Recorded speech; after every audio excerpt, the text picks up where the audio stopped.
साथ युद्ध थमने के बाद खामेनेई ने पहली बार इस पर अपना बयान दिया है। इसे बयान कम और अमेरिका के खिलाफ खुला चैलेंज ज्यादा कहा जा सकता है, क्योंकि खामेनेई ने एक बार फिर से अपना दम भर रहे हैं और कह रहे हैं कि ना तो उनको परमाणु कार्यक्रम तबाह हुआ है और ना ही भविष्य के लिए परमाणु मिशन।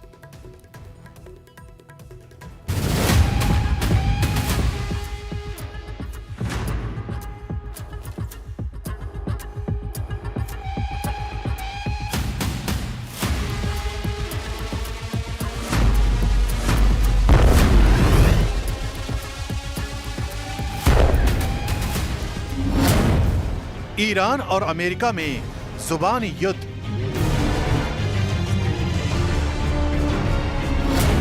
खामेनेई का बयान, सुरक्षित हैं परमाणु ठिकाने।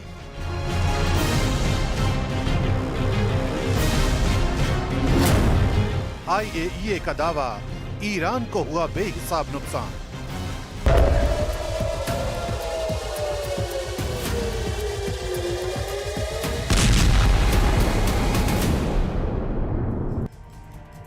ईरान के सर्वोच्च नेता अयातुल्ला अली खामेनेई ने हालिया हमलों के बाद बेहद सख्त और चुनौतीपूर्ण बयान दिया है।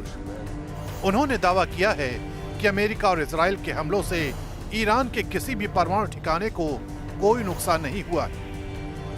खामेनेई ने इसे एक और अमेरिकी विफलता करार दिया और कहा ईरान ने अमेरिका के चेहरे पर तमाचा मारा है। उनका यह बयान उस वक्त आया जब ट्रंप प्रशासन हमले को बड़ी रणनीतिक जीत बता रहा है।